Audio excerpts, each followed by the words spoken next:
Hello everyone, welcome back to my channel Babita Sharma online Sanskrit classes. तो बच्चों, आज हम कक्षा 9 का पाठ 4 माटी वाली के प्रश्नोत्तर करेंगे। पहला प्रश्न है, शहरवासी सिर्फ माटी वाली को ही नहीं उसके कंटर को भी अच्छी तरह पहचानते हैं।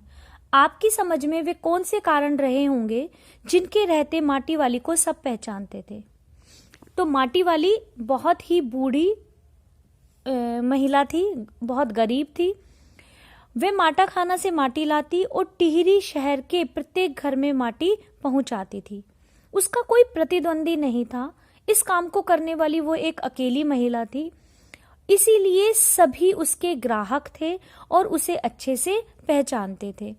इसके साथ ही उसके कंटर के ऊपर ढक्कन भी ना होने के कारण लोग उसके कंटर को भी अच्छी तरह पहचानते थे। प्रश्न 2, माटी वाली के पास अपने अच्छे या बुरे भाग्य के बारे में ज्यादा सोचने का समय क्यों नहीं था? तो माटी वाली सुबह उठती, माटा खाना जाती, वहां से माटी लेती और टिहरी शहर के प्रत्येक घर में माटी पहुंचाती थी। वहां से जो उसको रोटियां मिलती थी उससे वो अपना और अपने बूढ़े पति का पेट भरती थी। घर पहुंचते पहुंचते उसे रात हो जाती थी। इस कारण उसके पास इतना समय ही नहीं था कि वह अपने अच्छे और बुरे भाग्य के बारे में ज्यादा सोचे।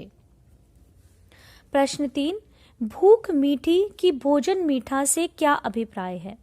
तो इस प्रश्न में यह तथ्य छिपा हुआ है कि भोजन मीठा या स्वादिष्ट नहीं हुआ करता, वह भूख के कारण ही स्वादिष्ट लगता है। इसीलिए रोटी चाहे रूखी हो या साग के साथ या फिर चाय के साथ, वे भूख के कारण ही मीठी प्रतीत होती है। क्योंकि जब हमारा पेट भरा होता है तो हमें स्वादिष्ट से स्वादिष्ट भोजन भी अच्छा नहीं लगता, लेकिन जब हम भूखे होते हैं तो हमें रूखा सूखा भोजन भी स्वादिष्ट लगता है। अतः रोटी के स्वाद का वास्तविक कारण या भोजन के स्वाद का वास्तविक कारण भूख होती है। प्रश्न 4, पुरखों की गाढ़ी कमाई से हासिल की गई चीजों को हराम के भाव बेचने का मेरा दिल गवाही नहीं देता। मालकिन के इस कथन के आलोक में विरासत के बारे में अपने विचार व्यक्त कीजिए। तो देखिए, विरासत का मतलब होता है वे वस्तुएं जो हमें हमारे पुरखों से प्राप्त होती हैं। तो विरासत में मिली हुई चीजें हमारे लिए अनमोल होती हैं, क्योंकि उन्हें हमारे पुरखों ने अपनी गाढ़ी मेहनत की कमाई से एक एक पैसा बचाकर हमारे लिए एकत्रित किया होता है। इसलिए हमारा दायित्व है कि हम उन वस्तुओं को संभाल के रखें और अपनी आगे आने वाली पीढ़ी के लिए छोड़कर जाएं। इससे उनकी मेहनत, लगन और बचत की कठिनाइयों का भी पता चलता है। अगला प्रश्न, माटी वाली का रोटियों का इस तरह हिसाब लगाना उसकी किस मजबूरी को प्रकट करता है? तो माटी वाली का रोटियों को गिनना उसकी गरीबी, फटेहाली, दरिद्रता, बेबसी आदि को प्रकट करता है। क्योंकि उसके पास पेट भरने के पर्याप्त साधन नहीं थे, वह रोज कमाती थी और रोज खाती थी।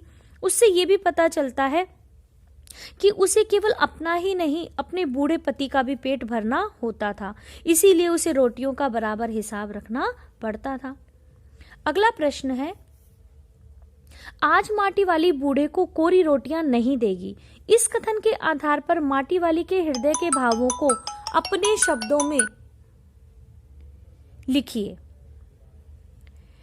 तो माटी वाली टिहरी शहर से जब रोटियां लेकर वापस आती है तो वो सोचती हुई आती है कि आज वो अपने बूढ़े के लिए रोटियों को के साथ साग भी बनाएगी।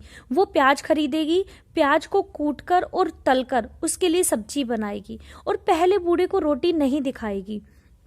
जब सब्जी तैयार हो जाएगी तो सब्जी के साथ ही वह रोटियां उसको परोसेगी। इससे बूढ़ा रोटियों के साथ साग को देखकर बहुत खुश हो जाएगा और इस कल्पना से माटी वाली भी खुश होती है, क्योंकि रोटियों के साथ सब्जी को देखकर उसका बूढ़ा प्रसन्न हो जाएगा। उसकी प्रसन्नता की कल्पना करती हुई वह भी बहुत खुश हो रही है। अगला प्रश्न है, गरीब आदमी का शमशान नहीं उजड़ना चाहिए, इस कथन का आशय स्पष्ट कीजिए।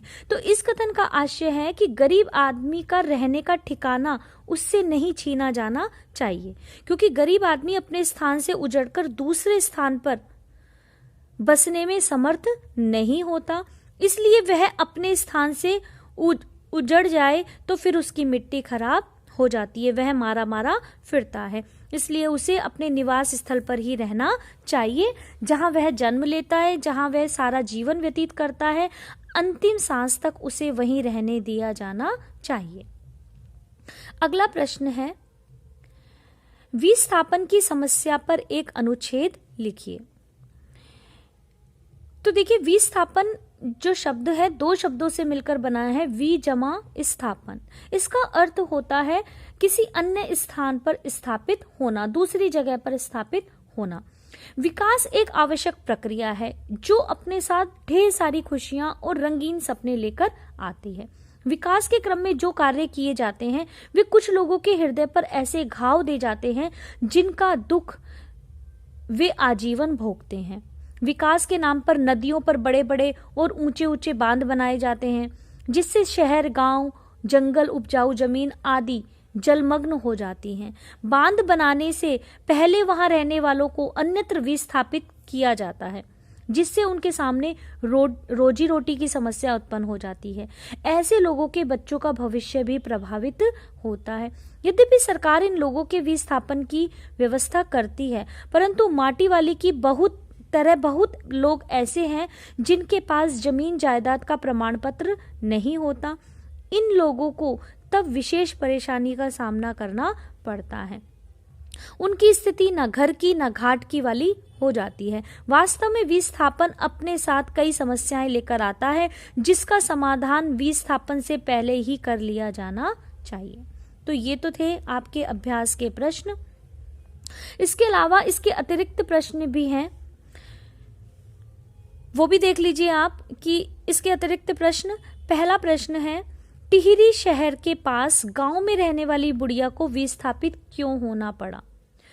तो बुढ़िया को विस्थापित इसलिए होना पड़ा क्योंकि जब टिहरी शहर में बांध बन रहा था तो जिनके पास जमीन थी उन्हें तो सरकार ने पुनर्वास दे दिया, लेकिन बुढ़िया के पास ना कोई जमीन थी ना कोई कागज थे, इसीलिए उसको विस्थापित होना पड़ा।